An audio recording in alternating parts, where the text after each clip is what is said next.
సాధారణంగా థియేటర్లలో రిలీజ్ అయిన నెల రోజులు లేదా 5 వారాల తర్వాత ఓటీటీలోకి వస్తుంటాయి కొత్త సినిమాలు.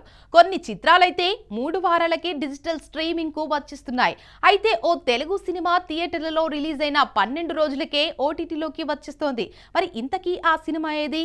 ఎవరు చేశారు? ఎప్పుడు ఓటీటీలోకి వస్తుంది? తెలియాలంటే watch the story. Heroine Lavanya Tripathi mega hero Varun Tej ని పెళ్లి చేసుకుని సినిమాలకు గ్యాప్ ఇచ్చింది. 2023లో వీరి వివాహం జరగ్గా ఈ దంపతులకు ఒక బాబు కూడా పుట్టాడు. అయితే పెళ్లైన తర్వాత సినిమాలు బాగా తగ్గించింది లావణ్య.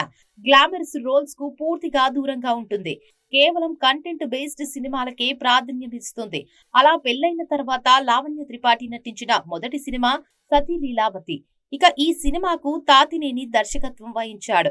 మలయాళ నటుడు దేవ్ మోహన్ హీరోగా నటించాడు.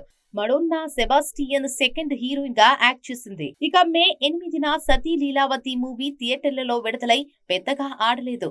లావణ్య త్రిపాఠి అందంగా కనిపించిన నటనతో ఆకట్టుకున్న సినిమాలో అసలు సరుకు లేకపోవడంతో త్వరగా థియేటర్లలో నుంచి వెళ్లిపోయింది. ఇప్పుడు సతీ లీలావతి సినిమా 2 వారాలైనా కాకముందే ఓటీటీలోకి వచ్చేందుకు సిద్ధమైంది. ఈ మేరకు అధికారిక ప్రకటన కూడా విడుదలైంది. సతీ లీలావతి సినిమా మే 20 నుంచి సన్ నెక్స్ట్ ఓటీటీలో స్ట్రీమింగ్ కానుందట.